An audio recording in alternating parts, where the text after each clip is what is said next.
Reciban de mi parte un cordial saludo a todos los participantes y ponentes en estas cuartas jornadas creadas por el Grupo de Investigación de Legislación Organizacional y Gerencia de la Facultad de Ciencias Económicas y Sociales de la Universidad de los Andes, GILOG, y por supuesto a ese comité organizador, agradecer y muy especialmente al profesor Fran Rivas por permitirme formar parte de esa generación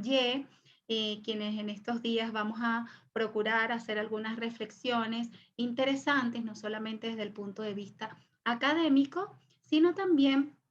desde aspectos que van a tocar nuestro ser y hablar un poco de esa despersonalización que existe a raíz de toda esta era post-pandemia. En el caso particular de la presente investigación que el día de hoy quiero compartir con ustedes,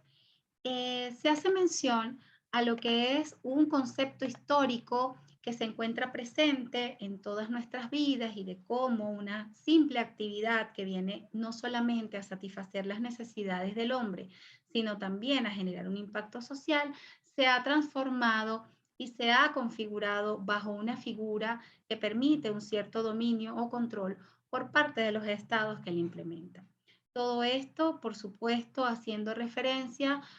a los postulados generados por los tipos de sociedad propuestos por Byung-Chul Han,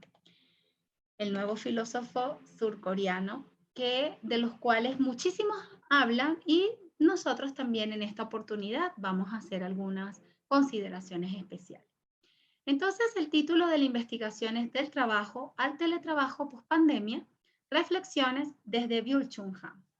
Se trata entonces de una investigación cuyo objetivo era analizar el concepto de trabajo y su trascendencia histórica hacia lo que se conoce hoy día como teletrabajo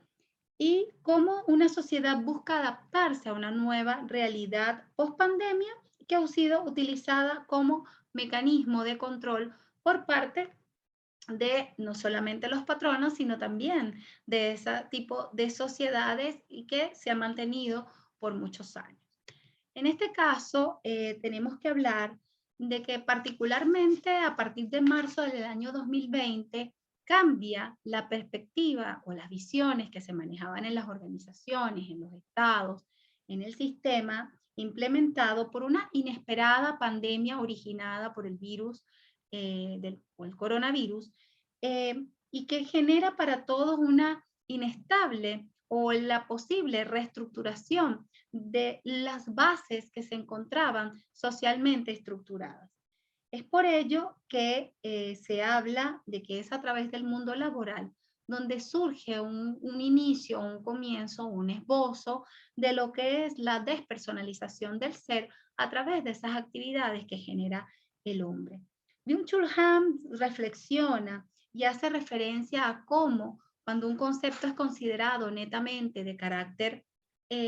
mercantilista o bajo los estándares de la producción, cómo puede llegar entonces a trastocar o a generar una nueva percepción y que asimismo permita que el hombre reflexione un poco acerca de todos esos derechos fundamentales que está perdiendo. En este sentido, se hablan de tres aspectos fundamentales en esta investigación. En primer lugar, partiendo de lo que es el concepto de trabajo, de teletrabajo y de sus características, también de la evolución de los tipos de sociedad según Byung-Chul Han y finalmente hablar un poco de la evolución del trabajo hacia el teletrabajo, pero ya desde un punto de vista más reflexivo de cuáles son esos fundamentos que debe mantener el hombre para generar entonces esos espacios como el que el día de hoy la universidad plantea. Para finalizar, no solamente generar como unas conclusiones, sino también como generar esos aspectos que son necesarios de seguir evaluando y de seguir proyectando para la mejoría de las sociedades futuras. En primer lugar, hablar del concepto de trabajo, del teletrabajo y sus características, habla de un constructo que si bien parte desde la era prehistórica, con aquella necesidad del hombre de satisfacer sus necesidades a través de la caza, la pesca, la recolección de frutos, ha permitido que este genere un impacto también en su entorno. Este constructo ha evolucionado desde el punto de vista de diversos enfoques, no solamente jurídicos, sino también biológicos, filosóficos, sociales, económicos, y que hablaba de una especie de castigo inicialmente, o una especie de esclavitud que se generaba por unas trabas y porque esas personas se conducían a esa obediencia a Dios de un castigo a través de lo que estaba ejecutado. Esto, por supuesto, cambió, dio un vuelco en la época del cristianismo, cuando trascendentalmente se habla de que generar una especie de trabajo es honrar la figura de Dios, es saber que con el sudor de la frente, como bien se expresaba en razones o en expresiones un poco más populares, por decirlo de alguna manera, permitían que estas personas honrasen con su trabajo el bocado que se llevaban a casa. Es decir, que producto de mi esfuerzo genero este tipo de condición. Ya posteriormente en la Edad Media, con el señor feudal y con todas estas situaciones de dependencia y en la organización de los grupos que existían en ese momento, se genera un impacto social y un cambio de paradigma. Esto, por supuesto, en el siglo XVIII, con la doctrina calvinista, con Hobbes y Locke, dan una valoración positiva del lucro y que posteriormente con Adam Smith se da más preponderancia a lo mercantil,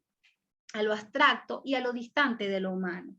Posteriormente, ya para el siglo XIX, cuando hablamos de que confluyen conflictos sociales de dominancia de algunos hombres sobre otros, tenemos la influencia de Giddens, de Marx, de Weber y de Durkheim, cuando hacen o asumen un papel mucho más protagónico y tratan o hacen que el hombre genere un poco más de situaciones reflexivas con base a estas situaciones. Entonces, después de estas percepciones distintas que se ha tenido del trabajo, se genera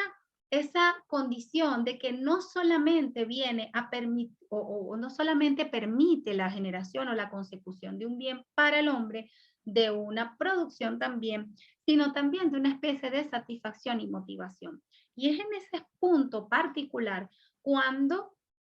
se investiga y hay que hacer esas reflexiones fundamentales. Si bien se tiene que deslastrar un poco ese carácter de producción, de mercantil, hacia lo que efectivamente viene a llenar el ser. Para comprender un poco ese traslado que nosotros encontramos en el trabajo o en ese constructo de trabajo, es necesario mencionar lo que decía Nefa en el año 99, cuando decía que poco a poco en el contexto del desarrollo capitalista del siglo XIX emerge el trabajo abstracto como mercancía susceptible de ser dividido, que no se hace en primer lugar por placer para satisfacer una necesidad personal de quien lo ejecuta, sino que se realiza como medio para hacer un intercambio para obtener un ingreso salarial mediante el contrato de trabajo. Y es por esa causa su producto que puede serle expropiado a la persona que lo crea. Si bien el tema o el concepto de teletrabajo comienza desde los años 70 y posteriormente va a evolucionar en los años 80 con una tendencia a la satisfacción o a la valoración de los del medio ambiente y de los recursos renovables de ese momento, genera entonces mayor auge a partir de los años 90, cuando se tiene la creación del Internet y de, por supuesto, el uso cada día más de dispositivos digitales, como lo que se tiene hoy en día.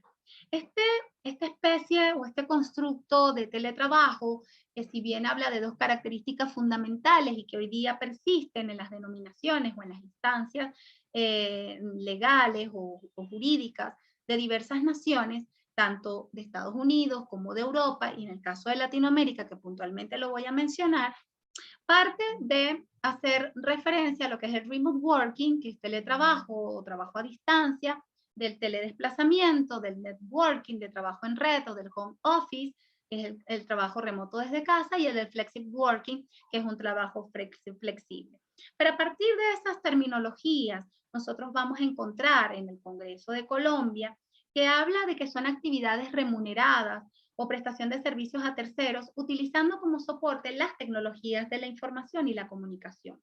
En el caso de Chile, particularmente, el trabajador va a realizar una actividad de forma total o parcial desde su domicilio u otros lugares distintos de los establecimientos, cuando son empleados a través de los medios tecnológicos o informáticos o de telecomunicaciones, si tales servicios deben reportarse mediante estos medios.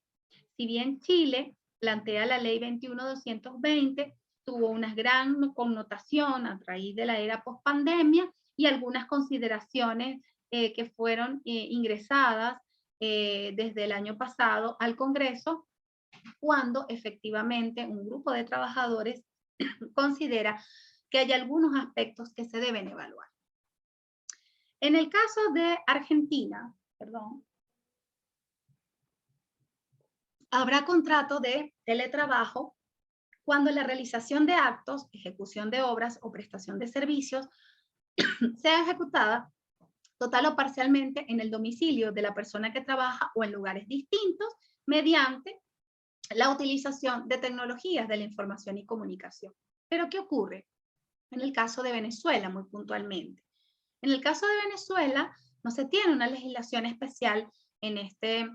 aspecto, ni la ley orgánica del trabajo de los trabajadores y trabajadoras lo establece de una forma muy puntual, pero si bien nosotros reflexionamos un poco acerca de lo que establece el artículo 209, cuando hace mención que toda persona desde su hogar o casa de habitación ejecuta un trabajo con o sin ayuda de sus familiares y a través y sin ninguna supervisión y a través de sus propios, con suministros propios o del patrono, pudiera entonces equipararse a lo que es conocido como el teletrabajo. Por supuesto que hay otras consideraciones que hacer, ¿no? Respecto a si lo hace solo o si lo hace con ayuda de otros familiares, pero en este aspecto fundamental tiene que ver con que está realizando una actividad fuera del establecimiento donde habitualmente lo realiza. Estas consideraciones que se hacen en el caso de los países latinoamericanos vienen marcados por una tendencia tanto en las leyes europeas como en la estadounidense. Y particularmente todo deviene de lo que parte haciendo referencia a la Organización Internacional del Trabajo desde el año 2016, cuando encontramos tres características fundamentales y que han permitido que las demás naciones o que todos estos estados establezcan esta figura jurídica en su normativa. Por ejemplo, ¿cuáles son estas características que establece el teletrabajo según la Organización Internacional del Trabajo? Habla de que se realiza en un lugar distinto del establecimiento principal del empleador o las plantas de producción, de manera que el trabajador no mantiene un contacto personal con los demás colegas. Habla del uso de las nuevas tecnologías que hacen posible esta separación al facilitar la comunicación, pudiendo ser en línea o fuera de línea, y permite organizarse de forma individual o colectiva para ser ejecutado no solamente por parte de trabajadores independientes, sino también por trabajadores asalariados. De cierta forma,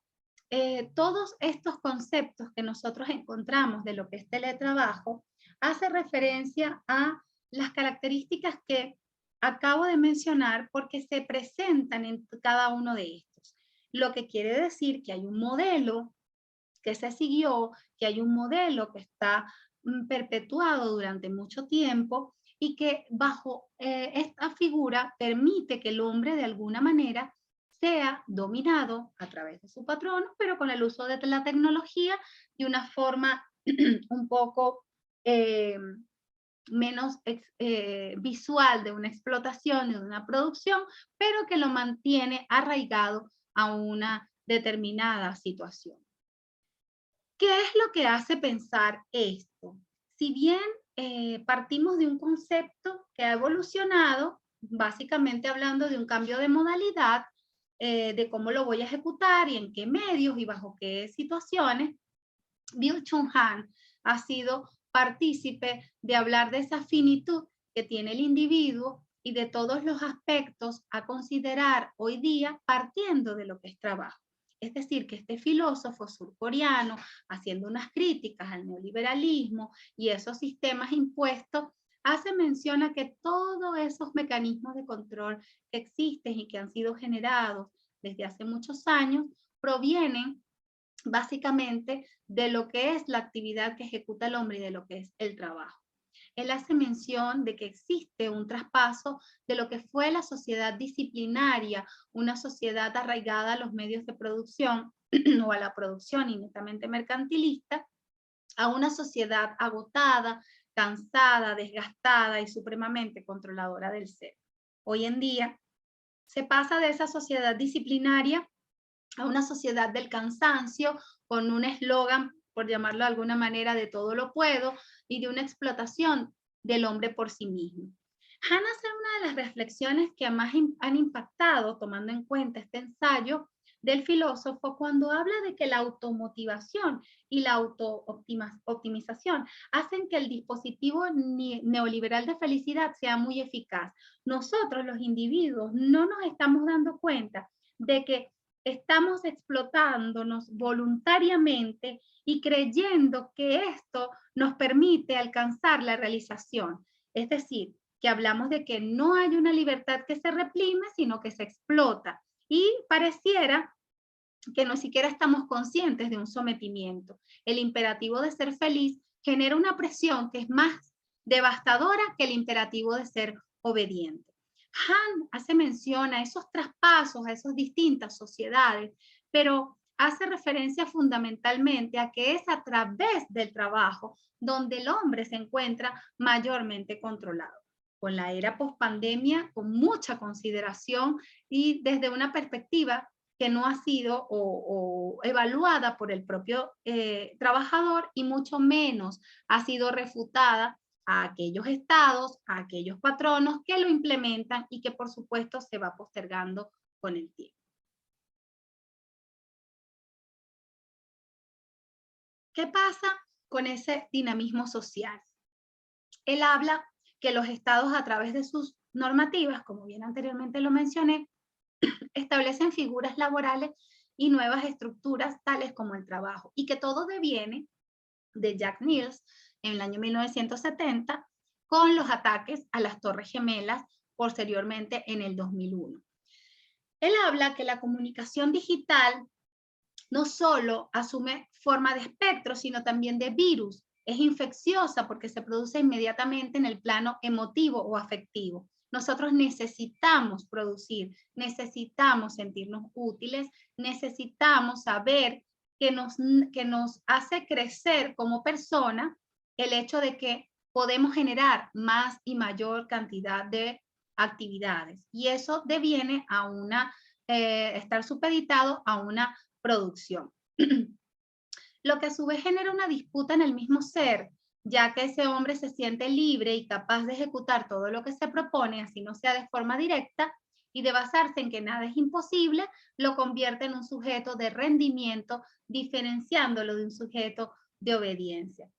Han, en este particular, el año 2020, como lo mencionaba anteriormente, habla de una supresión de un dominio externo que no conduce a la libertad, sino a la coacción y de forma que nos lleva a que abandonemos una libertad obligada que tenemos y a maximizarnos en el rendimiento.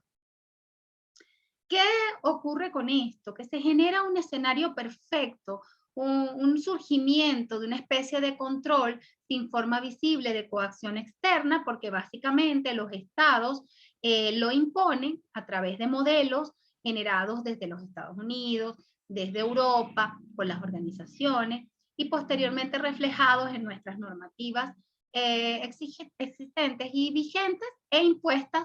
por los patronos de una forma bajo una figura de libertad, pero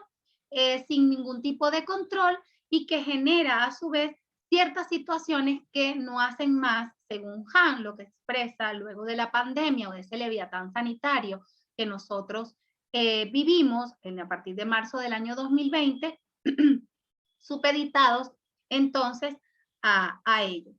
También habla de que, o de sus reflexiones, o básicamente lo que habla de las sociedades, es que hay una generación de presión y de otras situaciones que afectan al trabajador. ¿Cuáles son estas situaciones? Es lo que vamos a conversar en el aspecto número 3 de la presente investigación, y que en el caso de las jornadas en las que estamos participando habla de una despersonalización del ser. Es decir, que estamos arraigados o conducidos a evitar de que no se violenten nuestros derechos tan fundamentales, pero pero a su vez no nos permite que haya una trascendencia, porque estamos arraigados a un cierto control. Habla entonces de que los estados han asumido históricamente el neoliberalismo como forma productiva para la economía, volviendo una sobrevivible la vida, el mercado, el rendimiento, el todo lo puedo, en la generación entonces de enfermedades neuronales, como el burnout, el cansancio, la fatiga, el estrés, pero a su vez también arraigados a lo que es la transparencia, el consumismo, la necesidad de que tenemos que mostrarnos frente a un mercado que genera algún tipo de producto o servicio del cual yo necesito expresar que lo estoy consumiendo, y a su vez de un narcisismo, es decir, de la necesidad de mostrar y de hacer ver que efectivamente estoy siendo superior. Hart deja una reflexión en el 2018 cuando expresa que ahora uno se explota a sí mismo y cree que se está realizando. En tercer lugar, en esta confluencia o en esta interrelación que se hace de la investigación partiendo de lo que es de la evolución del trabajo hacia el teletrabajo, hay una nueva forma de vida después de la pandemia COVID-19, generando aspectos reflexivos para evitar la pérdida del ser. ¿Pero por qué la pérdida del ser? Porque pareciera que estos aspectos que se están evaluando en la investigación supieran o estuvieran a la vista de todos, y efectivamente así es, pero nadie genera un punto reflexivo de saber cómo se va a abordar. En este caso hay una inequívoca percepción de que el trabajador que está realizando la actividad desde casa o de un lugar distinto al habitual para el cual fue contratado, no está cumpliendo con sus funciones. Y es que efectivamente no solamente se ha visto en el caso de Venezuela, sino también en otros países latinoamericanos y del mundo entero, cuando reflejan que efectivamente hay un rechazo por parte de los trabajadores cuando hacen mención a que sus patronos consideran que no es una forma de evaluar o saber si efectivamente está cumpliendo. Es decir, hay una percepción inequívoca de esta persona que controla al que está ejecutando una actividad o que siente que necesita controlarlo, pero le genera una situación de inestabilidad o de una mala percepción de que efectivamente no lo está logrando. Hay una pérdida de la intimidad hogareña del trabajador. Efectivamente, cuando no existen los espacios o bien los distintos dispositivos o los lugares, va a interrelacionarse una vida familiar que está siendo totalmente visible para el exterior cuando existe ese trabajador que tiene una serie de hijos que atender, una serie de actividades hogareñas que ejecutar. No existe una limitante entre esto porque estoy visiblemente mostrando al mundo las actividades que estoy realizando porque necesito que sea o que necesito que esa persona a la cual yo estoy supeditada o encargada bajo la ejecución de una actividad vea efectivamente lo que estoy haciendo y no hay una limitante. Entonces el trabajador se muestra en su hogar, se muestra en su intimidad tal y como es. ¿Qué pasa también con esa exclusiva situación de los horarios extensos? No hay un límite de saber cuándo puedo ejecutar mi trabajo o si efectivamente me estoy sintiendo libre al realizar una actividad de la cual tengo que a lo mejor generar una pausa ahora para posteriormente retomar. Entonces, se dieron muchas situaciones de horarios extensos de los trabajadores cumpliendo a jornadas que no les correspondía y, por supuesto, de un aprovechamiento de esta situación por parte de los patrones. ¿Qué pasa en ese sentido? También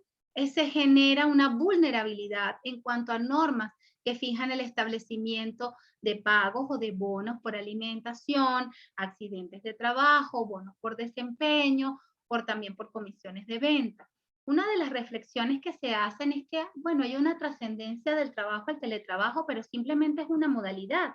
Sí, pero ¿qué está pasando con el tema de la alimentación? El trabajador quizás tenía un pago por este tipo, o qué pasa si ocurre un accidente mientras esté en mis horas de trabajo, pero estoy desde mi casa, o qué pasa con esa mala postura que estoy asumiendo y que posteriormente va a hacer que exista una enfermedad para ese trabajador, va a haber algún tipo de respuesta.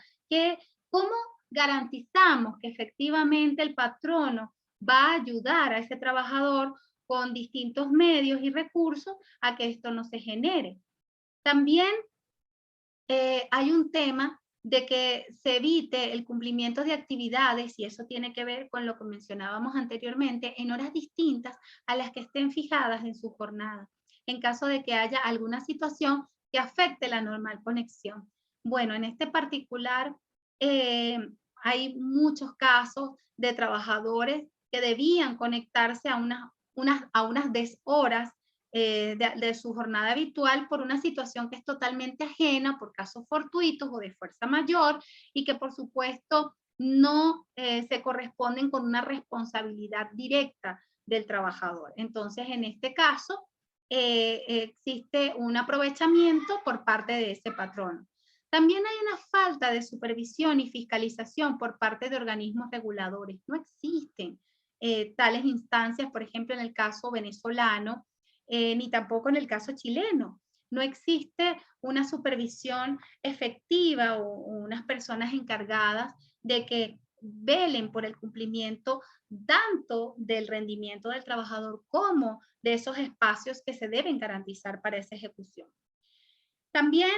es necesario o se da una evaluación de costos y gastos extraordinarios por parte de los trabajadores, porque si bien me encuentro desde mi casa generando una actividad, también a su vez produce al trabajador un mayor gasto en consumo de servicios básicos, un mayor gasto de consumo quizás en la limitante de los alimentos que hay que tomar. Entonces sí, puede ser que no impacte de esa forma en mi casa, pero sí está afectando efectivamente mi ingreso porque ahora estoy gastando más en otros recursos que no estuvieron previstos con esta modalidad de trabajo. También hay un acoso en la implementación de la modalidad, porque esos espacios y esa forma de estar abierta, que tenía que ver con la intimidad del trabajador, permite que el patrono constantemente tenga actitudes o formas coercitivas de alguna manera acerca de lo que está generando ese trabajador. Aquí básicamente no es el hecho de que vamos a generar unas conclusiones muy particulares en este aspecto, sino que hay que tomar en cuenta lo que expresó Bando en el año 2007, cuando habla de que el trabajo tiene connotación humana y proyección social, y que es necesario el desapego, el desarraigo propuesto por Han de esa parte solamente productiva, de esa parte solamente capital, de esa parte solamente basada en la producción, porque esto a su vez genera una pérdida constante de lo que es el ser, de lo que es su propia naturaleza. Entonces, si bien el concepto de trabajo ha ido variando a través de los tiempos, su valoración lo han dado las distintas culturas de donde se practica, por supuesto, haciendo un cambio en las estructuras sociales. Es necesaria la valoración de las situaciones actuales que lo conducen a una despersonalización del ser y una exaltación de lo productivo por encima de la naturaleza del hombre. Es entonces cuando todo producto de la postergación de sistemas que adoctrinan se han mantenido por años en los distintos países del mundo, pero no se ha generado ningún enfoque o ninguna atención por parte de los organismos internacionales. Hay un uso o un incremento a partir del año 2020 que trajo o lo que conllevó a un uso esencial de lo que es un teletrabajo, pero también positivamente trajo consigo la posibilidad de conocer profundamente una modalidad de trabajo que de todas maneras iba a llegar, permitiendo superar barreras culturales, para potenciar y mejorar esta forma de trabajo, pero no vista desde una perspectiva laboral, sino desde la vida personal. En este caso, Valle, citando a Nietzsche, hace referencia a que no las debe evitar. Estas situaciones no se deben evitar, sino aceptarlas en su carácter eterno, quererlas una y otra vez, pues son las llaves que nos permiten la relación auténtica con la realidad, con la época histórica que nos toca vivir y con la cual estamos destinados. Finalmente, y para cerrar estas reflexiones generadas con la relación entre lo que es el concepto de teletrabajo y con esa mirada pospandémica a través de Byung-Chul Han, dejo para ustedes lo expresado por Albert Camus en 1959, el premio Nobel, cuando hacía referencia a que cada generación sin duda se cree destinada a rehacer el mundo. La mía sabe, sin embargo, que no lo rehará, pero su tarea quizás sea aún más grande y es que consiste en impedir que el mundo se deshaga. Creo que esa es la naturaleza y el fundamento que hoy día nos une a todas estas disertaciones que finalmente conllevan estas cuartas jornadas del grupo GILO. Ha sido para mí una gran experiencia. Les agradezco a todos por su amable atención y espero que haya sido de gran interés para muchos y por supuesto permita la generación de unas nuevas reflexiones. Feliz tarde para todos.